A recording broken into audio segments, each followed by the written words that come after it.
Making headlines this hour, President Dr. Mohammad Muiz declares that a fully Muslim society like the Maldives must firmly reject any political ideologies that seek to undermine or intimidate religious practices.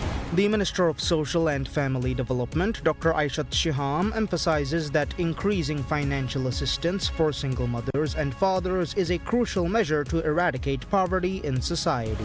And as Ramadan approaches, the government reaffirms its commitment to keeping commodity prices stable across the nation, ensuring all citizens have access to essential goods at affordable prices.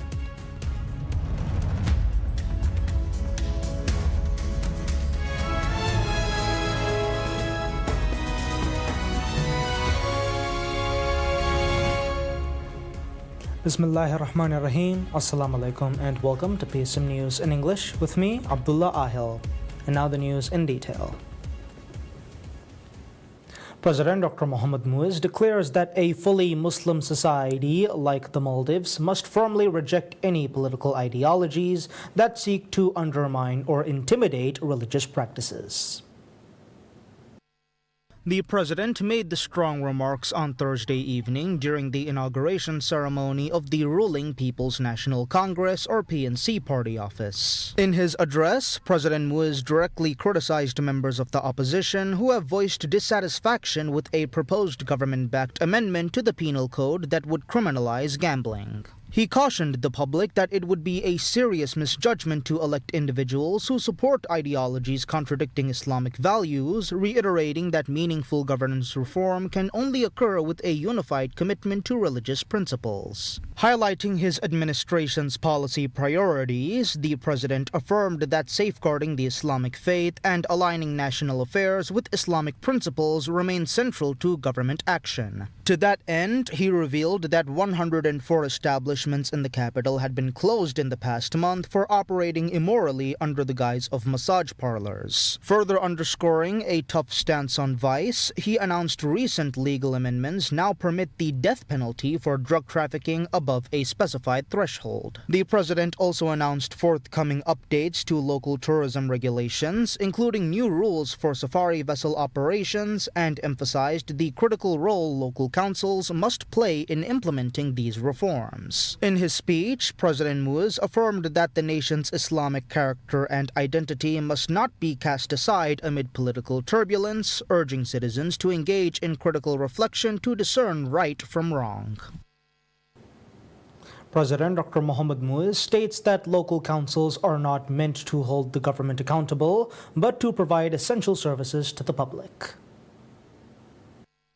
He made the statement at the official opening of the ruling People's National Congress or PNC's new office. In his remarks, the president emphasized the importance of the upcoming local council elections scheduled for the 4th of April and stressed electing candidates who will support him in fulfilling his presidential pledges and cooperate with the government's development programs at island and city levels. The president noted that the key focus area for 2026 is infrastructure and that important work will be undertaken in housing, health, education, and economic sector. Therefore, elected representatives must assist in achieving development goals, he said. Noting that local councils are legally responsible for municipal services, the president said the law specifies who is responsible for holding the government accountable. Therefore, electing council members with the intention of holding the government accountable is not the best approach, he said. The president highlighted government achievements over the past 2 years and said he would outline future plans in the opening session of the parliament for 2026.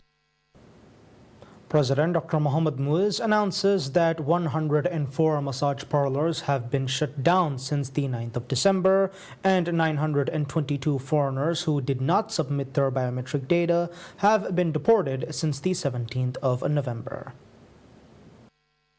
He made the statement at the official opening of the ruling People's National Congress or PNC's new office. In his address, the president said both issues had been neglected in the past due to former governments failing to take adequate action against them. He highlighted the efforts undertaken by the current government to effectively address societal issues and enforce the law. Speaking on the issue of illegal migrants in the Maldives, the president said 362 of the deported foreigners had failed to submit their biometric data since the 15th of November. On massage parlors, the president said 104 massage parlors were closed within a month and expressed concern at the large number of such establishments. He said these establishments arose due to societal opportunities that were previously unchecked. Addressing Malé City's long-standing housing issue, the president said the opportunity to apply for 15,000 plots in Ras Malé and 7,900 flats in the Malé area will open on the 15th of January. He said the government aims to resolve the housing issue by the end of the current term.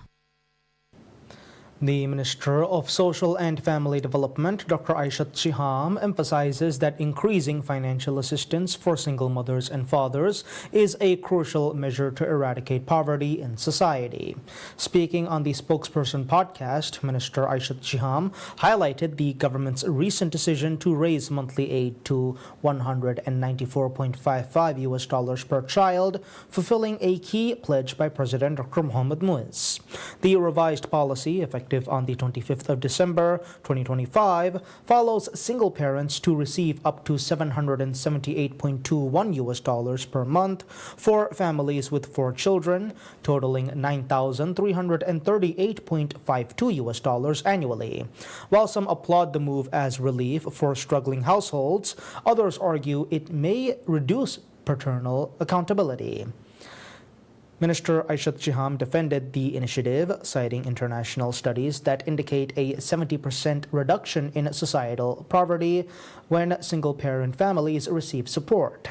The program aligns with the president's vision of a compassionate society, aiming to empower future generations to contribute meaningfully to the nation.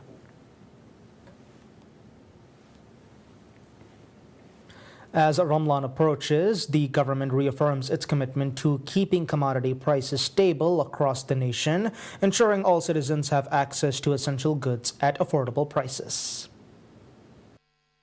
Central to this effort is the State Trading Organization, or STO, which was established to provide basic necessities at reasonable rates. Historically limited to just 3 staple items, flour, sugar, and rice, the list has been significantly expanded since last year to include 10 vegetables, 10 fruits, and 3 additional food items. The Minister of Economic Development and Trade, Mohammad Saeed, announced that the government is working to guarantee uninterrupted availability of these products in all islands, with STO services set to be fully operational in designated cities and populated islands of 3,000 or more before Ramadan begins. In a broader move to prevent price shocks, authorities are now monitoring the prices of 162 key commodities daily, enabling swift intervention if sudden price hikes occur. While some critics have raised concerns over government involvement in market activities, Minister Saeed emphasized that this oversight operates within a free market framework aimed solely at protecting consumers. He added, by prioritizing wholesale distribution and supporting small businesses with affordable supplies, the government aims to make this Ramadan a period of economic relief for all Maldivians.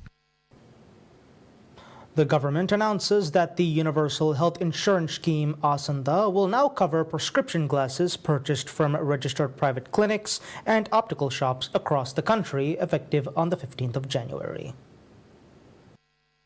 The decision aims to alleviate financial burdens for citizens requiring vision correction while ensuring wider availability of essential eye care services. Eyeglasses, though vital for individuals with visual impairments, can often be costly. Recognizing this challenge, the government has taken proactive steps to integrate optical services under ASANDA's coverage. This follows the successful launch of a free eyeglass service at the Indira Gandhi Memorial Hospital, or IGMH, PMH in July 2025, which saw high demand, prompting the recent opening of a second outlet in Hulumale. President Dr. Mohammad Muiz, during public consultations held late last year, engaged directly with citizens on healthcare concerns, including gaps in Asanda's reach. Responding to feedback, the National Social Protection Agency, or NSPA, has prioritized expanding the scheme's benefits, collaborating with stakeholders to implement the new policy seamlessly. Notably, the subsidy for glasses under Asanda has doubled from $64.85 to $129.70 every 2 years, reflecting the administration's commitment to affordable health care. NSPA affirmed that regulations for the updated coverage are being finalized with relevant agencies, ensuring transparent and efficient service delivery. The expansion underscores the government's broader efforts to strengthen social protection and address citizens' medical needs comprehensively. The Ministry of Tourism and Environment, or MOTE, to enhance energy reliability and grid stability, confirms the installation of a solar diesel battery hybrid power system comprising 352 kilowatts of solar photovoltaic or PV capacity and a 618 kilowatt battery energy storage system in Kudarikilu, Ba Atoll. In a post on social media, the ministry revealed that with the installation of solar diesel battery hybrid power system, the reliance on diesel for power will be significantly reduced, saving 165,189 liters of diesel annually and cutting 405 tons of emissions each year. This installation marks an important milestone on the pathway to President Dr. Mohammad Muiz's vision of achieving 33% of electricity generation through renewable sources by 2028.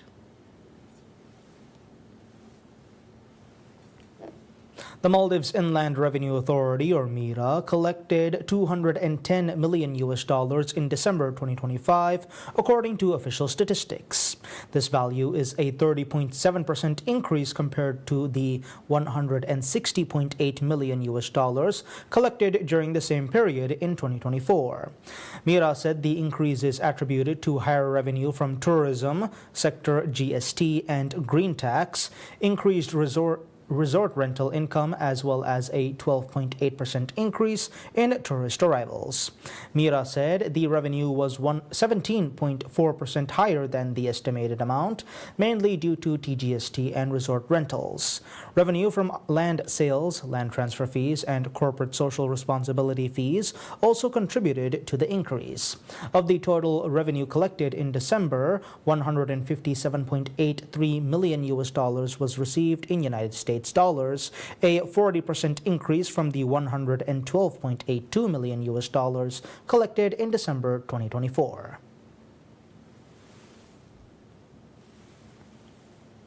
Statistics show the Judicial Service Commission, or JSC, received a total of 261 cases in 2025, an increase of 82 cases compared to 2024.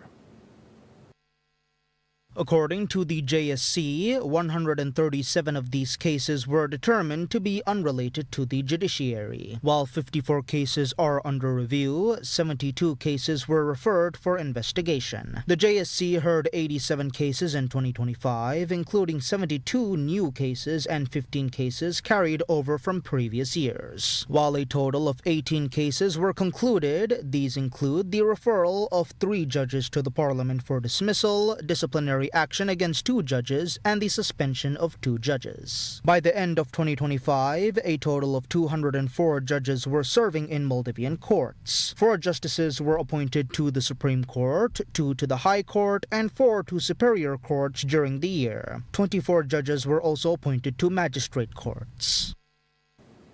Maldives Industrial Fisheries Company Limited, or MIFCO's Managing Director Farhat Shahir, states that the introduction of refrigerated seawater, or RSW systems, has significantly improved fish quality. The Ministry of Fisheries and Ocean Resources and SME Digital are providing loans to establish RSW systems on fishing vessels. Loans through SME Digital range from $600 to $130 with no collateral required. Speaking to PSM News, Farhat noted that many fishing vessels, especially in the southern region, are now equipped with RSW systems, enabling fish to be chilled on board rather than relying on ice plants. He said the use of RSW systems has reduced rejection rates in export markets and secured better prices. Farhat also highlighted timely payments to fishermen, noting that since Fishermen's Day in 2024, fishermen have been paid within 48 hours for their catch, in line with President Dr. Mohamed Muiz's decision. From the 10th of December 2024 to 2025, over $63.1 million was paid to fishermen for 63,069 metric tons of fish. Farhat further spoke on revised fish pricing and said all fish above 1 kilogram are now purchased at rates above $1.03 per kilogram. He noted this change allows fish to be bought from different harbors at different times based on supply and demand. Maldives Industrial Fisheries Company, or MIFCO, Managing Director Farhat Shahir reveals that 118,000 canned tuna cases will be distributed among households for the upcoming holy month of Ramadan. The current administration has been distributing Ramadan gifts to households each year. Speaking on PSM News Rajamio the program, MIFCO's managing director said that the production of the canned tuna for Ramadan distribution is going swiftly and that the production for all goods is almost complete. He added that the company is targeting to complete this task by the 15th of January. This distribution of the canned tuna cases will be implemented by the Ministry of Cities, Local Government and Public Works in collaboration with State Trading Organization, or STO. To manage this endeavor smoothly, Managing Director Farhat revealed that stocks have already been compiled in Kuludufushi City and Addu City to ensure smoother logistics in the distribution of the gift packages to the north and south of the Maldives. Farhat also stressed that the distribution works for these Ramadan gifts will begin soon. He highlighted that the distribution of canned tuna cases is part of a broader government effort to provide relief and assistance to households during Ramadan. In the previous year, the government distributed 111,231 tuna cases to households. This includes 60,712 cases distributed across different atolls and 50,519 cases in the Greater Malay region.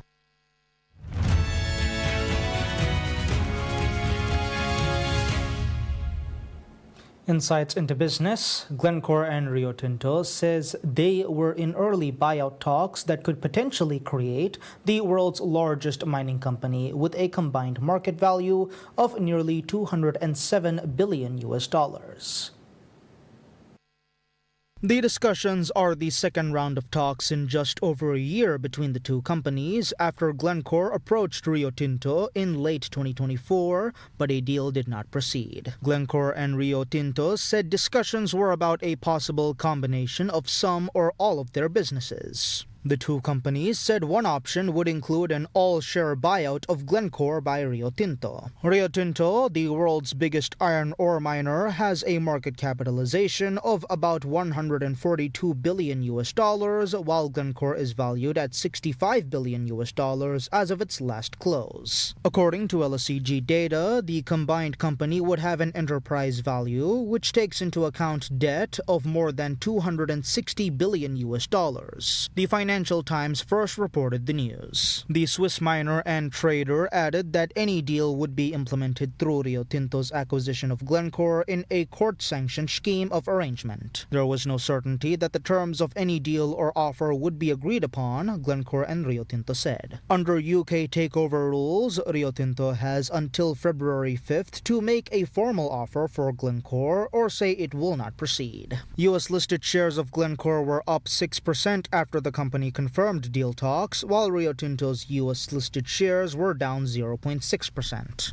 A source said Rio, the world's #2 miner, and Glencore, one of the world's biggest producers of coal and base metals, restarted deal talks at the end of 2025. Rio Tinto has undergone significant changes since the 2024 approach by Glencore. Under its new CEO, Simon Trott, who took over in August, Rio Tinto is focused on becoming leaner with fewer non-core assets. Both companies are shifting their focus towards copper, a commodity expected to be in high demand as the world adopts greener forms of energy.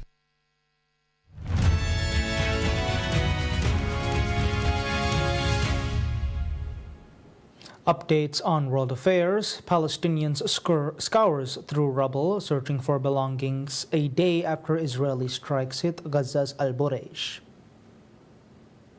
Israeli strikes killed at least 11 Palestinians in separate strikes in the Gaza Strip, medics said. The Israeli military claims it struck several Hamas rocket launch pits. However, no proof has been submitted by Israel for these allegations. The military said the rocket fell short and landed by a hospital in Gaza and accused Hamas of violating the ceasefire. A source from the Palestinian group told Reuters it was checking the allegation. Israel and Hamas have accused each other of major breaches of the ceasefire deal and remain far apart on the more difficult steps envisaged for the next phase. Israel has continued to carry out airstrikes and targeted operations across Gaza. A Hamas official told the group had documented more than 1,100 Israeli violations of the ceasefire since October and had urged mediators to intervene. He said the violations include killings, injuries, artillery and aerial strikes, home demolitions, and detention of people. Hamas has refused to disarm and has been reasserting its control. Israel has said it will resume military action if Hamas is not disarmed peacefully. More than 71,000 Palestinians have been killed in Israel's genocide in Gaza, according to the territory's health ministry.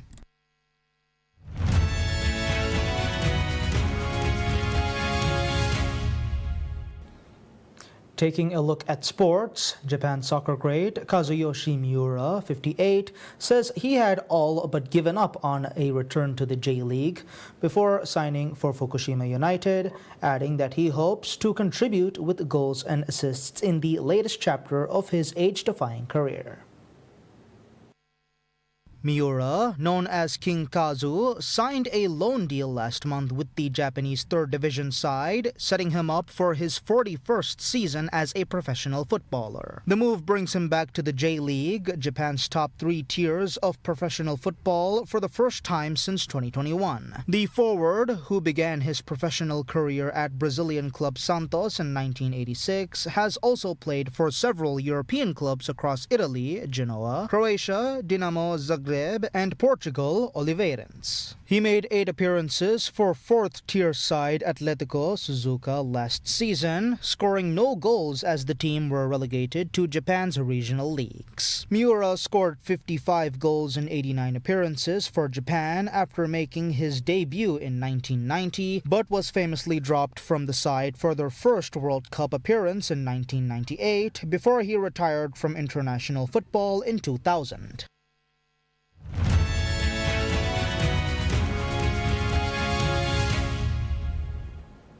Concluding with more lighter news, one theme at the Consumer Electronics Show, or CES, this year is nostalgia, as attendees flocked to the